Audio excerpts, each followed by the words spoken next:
Welcome to the Blue Cafe. We offer stories of infidelity, betrayal, and redemption. Please like and subscribe. Cheers. Now, on to today's story. Why do people get so angry? Rant. And by people I mean some commenters. Like some people really do have mitigating circumstances that prevent them from leaving. Others, like myself, are most likely demented idiots who seem to enjoy torment, but I have mental illnesses that cause me to react to situations with emotion that consists of explosions. My point is that I don't need anyone calling me stupid and weak, or worse.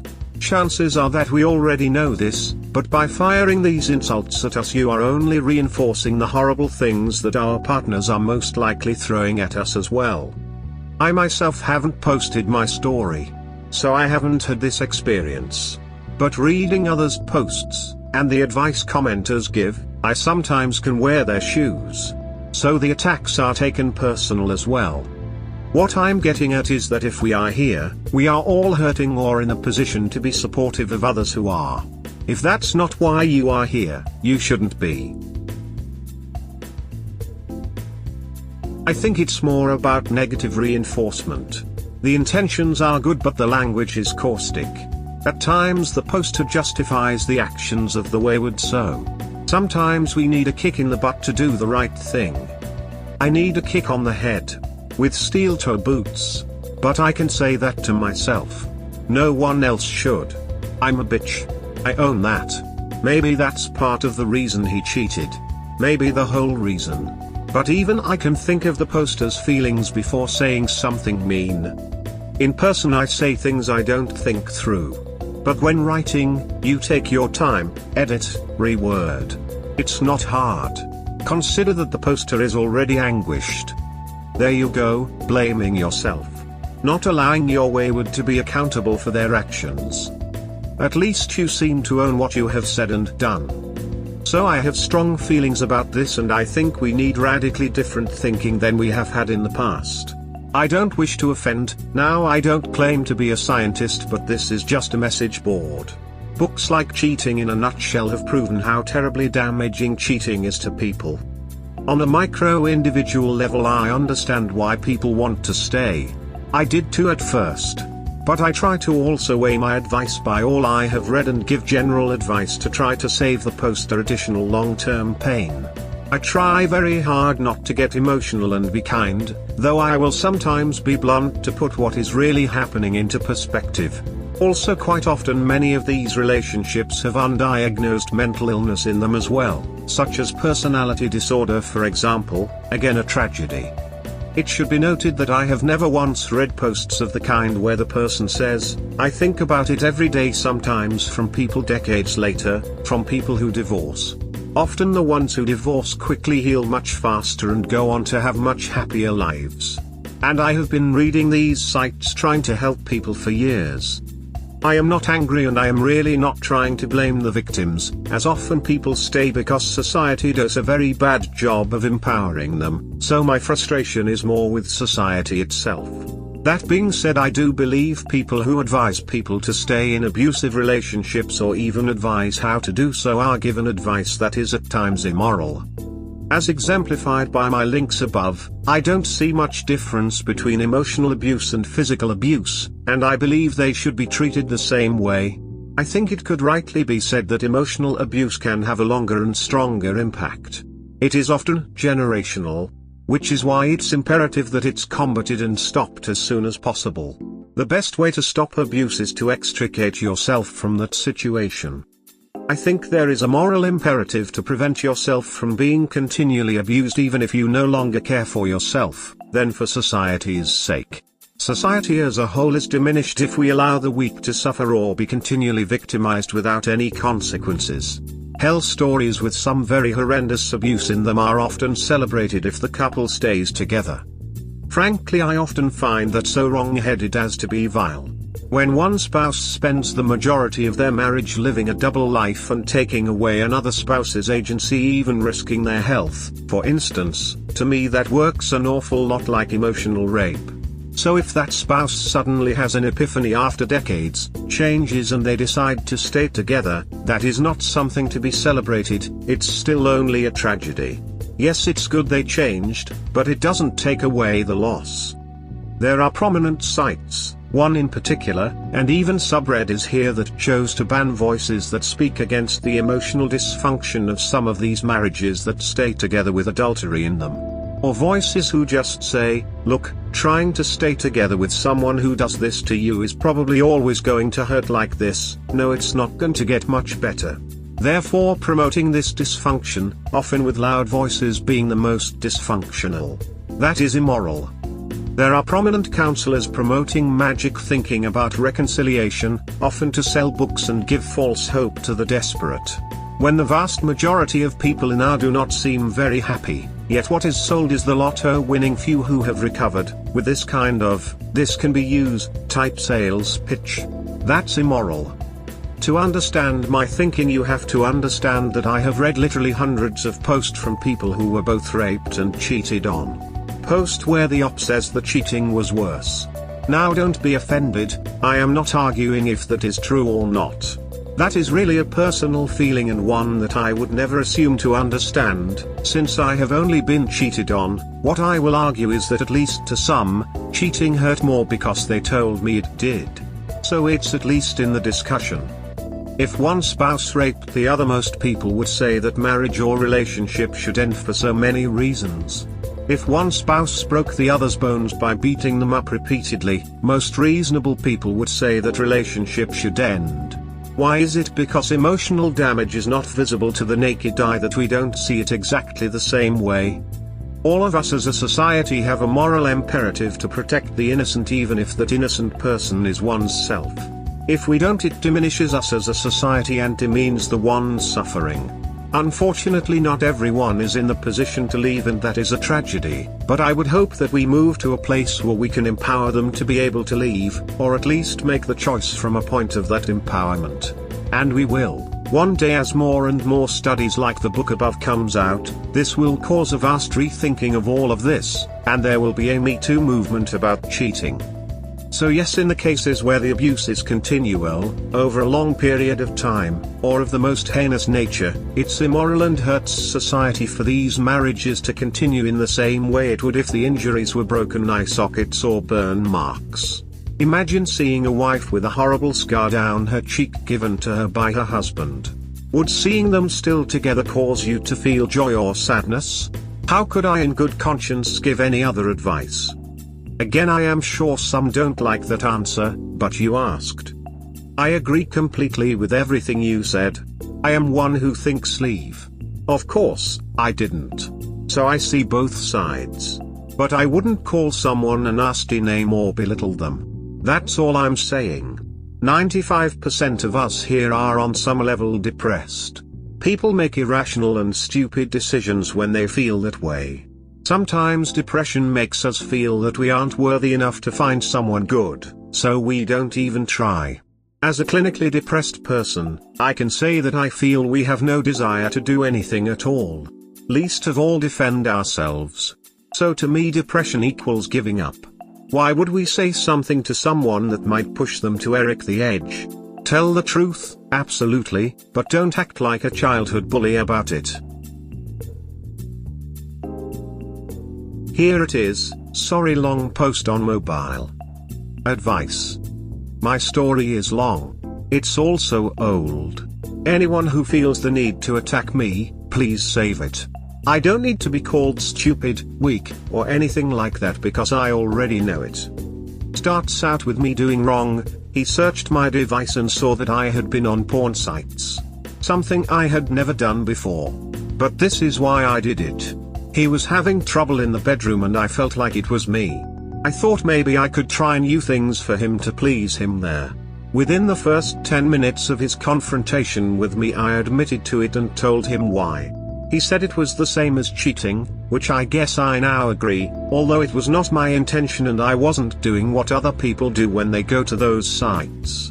It was more educational. I know how that sounds, but it's true. About 4 months later he started leaving. We worked opposite shifts at the same place. So when he came home I went in. But he was only coming home to shower and leave. The first time it happened I knew, but he stayed out until after I got home.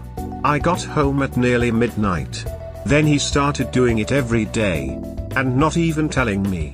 I found out because my kids told me. Doing this was out of character.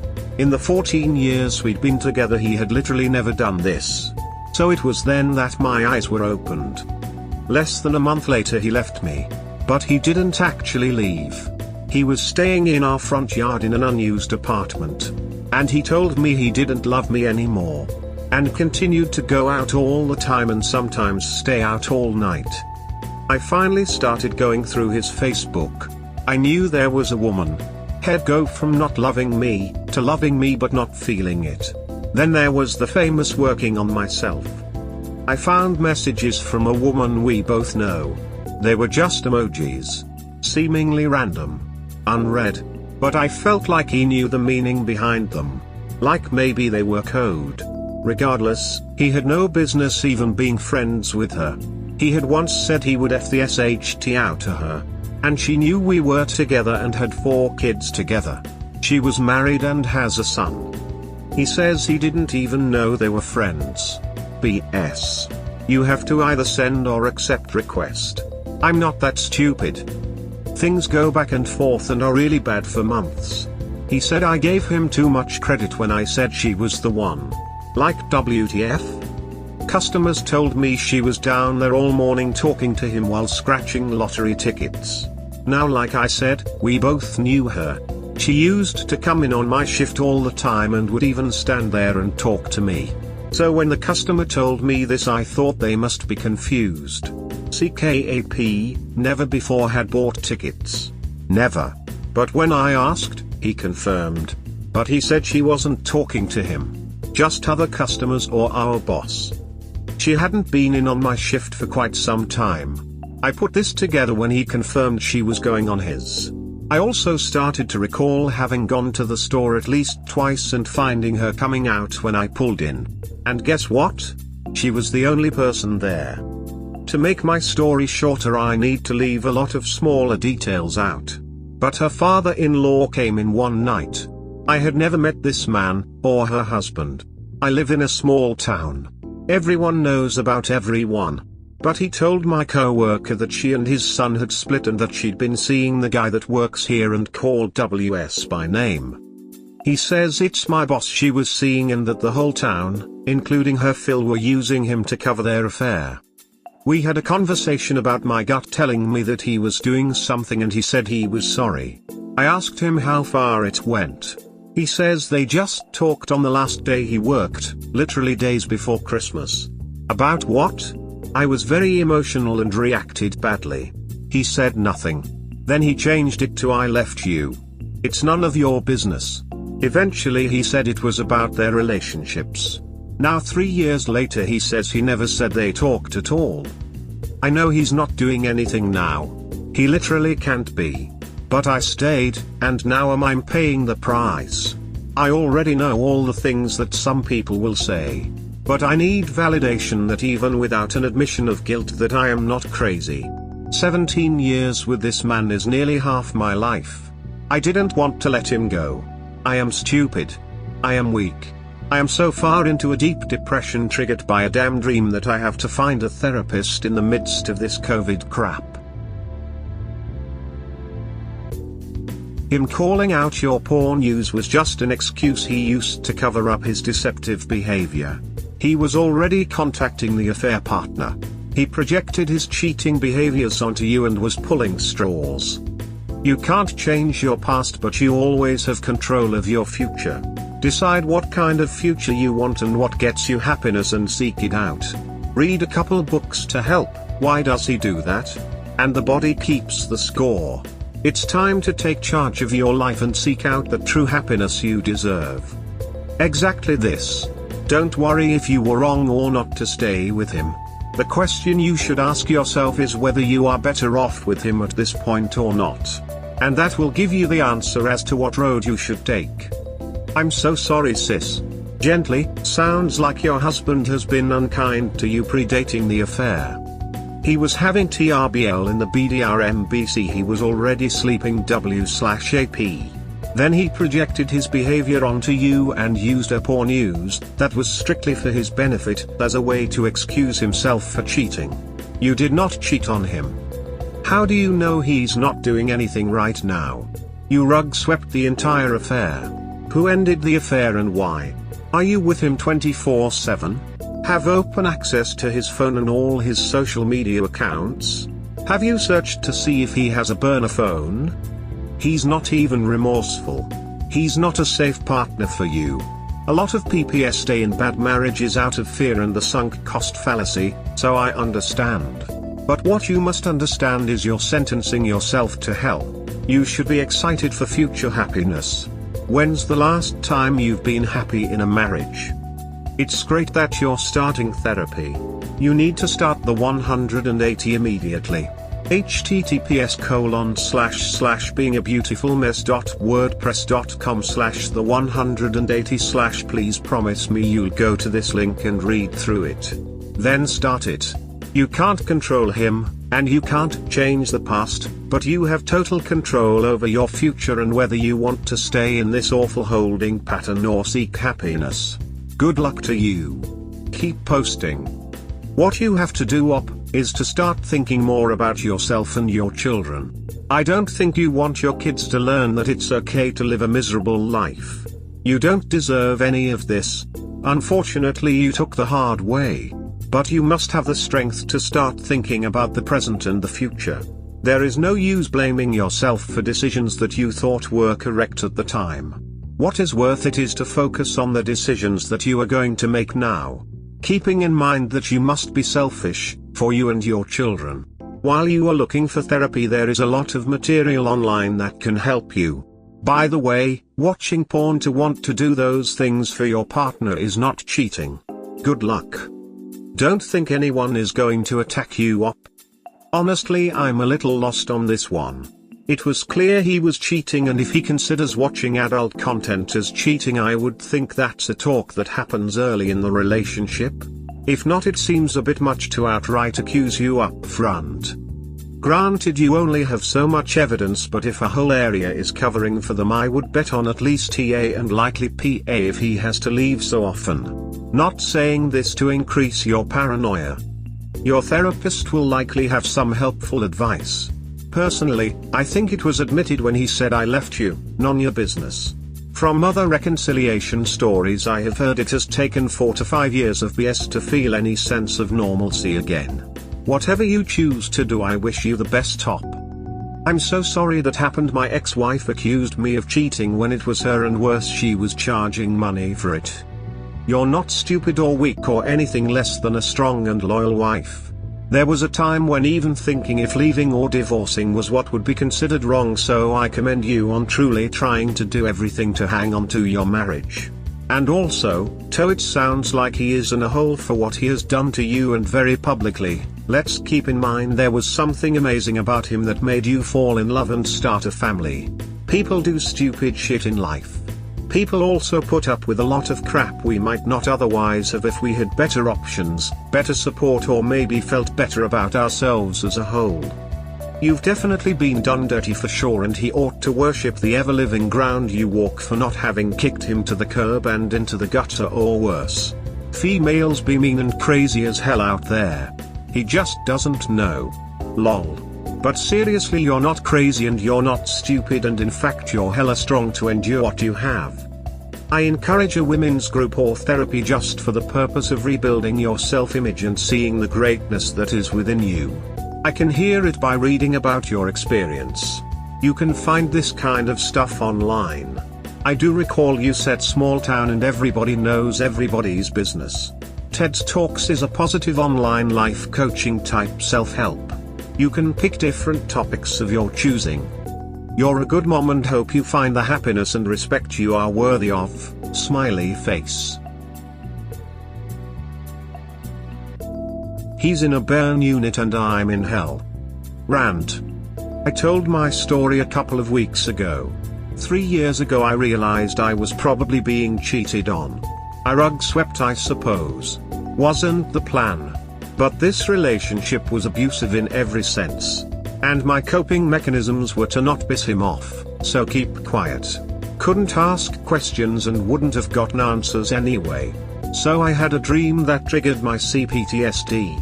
I was suddenly living in the past again. Wanting to snoop. Eyeing his phone. When I would look at him, all I could see was her hands on his body. I was driving myself crazy, doubting myself, crying, basically I was losing it. So I made the appointments and got myself to therapy and Zoloft. That same night, and mind you that recently he's been super attentive, he came to me and told me I am, always have been and always will be the love of his life. The next day, Thursday, he was starting a burn pile fire. He used gas and a lighter smart, and whoosh. We heard the blast from inside. He wasn't wearing a shirt. From face to waist the front side got it. On the way to the hospital I remember thinking it was karma. Then I was ashamed of myself for that. They have a no visitor policy so I could only take him and leave. Then he was transferred to a burn center in Pittsburgh from West Virginia. The next morning I went through his phone. It wasn't the girl I thought it was, or maybe not the only girl I thought it was, but I was right. Here's the cold hard shocker though, it had been going on for 12 years. I told him he's not coming home.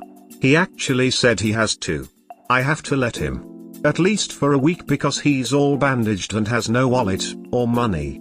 Essentially he's in need of nursing and caring. LMFAO. I told him I didn't have to do anything. He had to keep his pecker in his pants but he didn't. Self-entitled crispy critter. I did warn him that one day this would all blow up in his face. It was karma after all. Tell the 12-year affair partner can take care of him. Call her and tell her to prep her house as he will be out soon. Pack his $$ and up and ask her when you can drop it off. I went to her job today to tell her exactly that, but she wasn't there and I don't know where she lives. I worked with her 12 years ago. And her mom, who knew and covered for them. And him. He worked there too. Everyone knew and no one told me. Her husband left her over Wayward and they continued the affair. But it's my understanding that there was a 5-year gap. And she cheated on Wayward while he was cheating on me. Now she's married to that dude. I did send him screenshots of proof with dates, but we aren't friends on Facebook so I don't know when or if he will see it. Go back to her job. If she isn't there, tell one of her co-workers to give her the message, "Hi, can you please tell AP that as the mistress of my husband, she can now take care of him as proof of her love. He was burned and is in ex-hospital and will be going to her house in a week to continue his care. Thank you." Actually I did more than that. I went into their Instagram thread and pretended to be him. My mustache was convincing because she talked to me as though I was him. I said all the most nasty and terrible things he used to say to me. She deserves it. I was pregnant with our youngest child when they began an affair that lasted his entire life. I know this is serious but your typer made me giggle. Exactly what I was going to say. He can be her problem now. You owe him nothing now, you've already given him too much of your time and care. And well done for self-entitled crispy critter being betrayed for 12 years, wow. And I sometimes think that third parties that cover up or aid an affair are the lowest of the low. Agree? Make copies of all the evidence, put him on the curb since he's well done.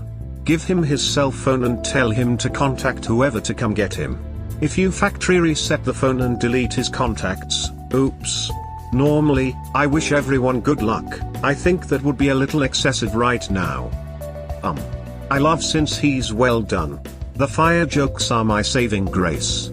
When I was pretending to be him with her I told her I was so hot for her. I also said I was a hunker burning love. Self-entitled crispy critter lol, woman face palming. Problem with us chumps, even when we want or do think or feel vengeful / badly / spiteful / think of revenge cheating we start feeling bad / remorse, it's because we have souls, we are empathetic. I just can't understand how a person could not have sympathy, or empathy, respect, and be considered even human. How are you feeling now? I can imagine your emotions are all over the place. Make sure to watch out for your health. Drink water, take a hot bath, the usual. I assume a hospital stay like his is going to be very expensive. I'm not sure how your health insurance or assets in general are tangled, but I would consider seeking out a lawyer sooner rather than later to understand your position in the event of a divorce/separation. We aren't married. He asked her to marry him. And he doesn't have insurance, so sucks for him.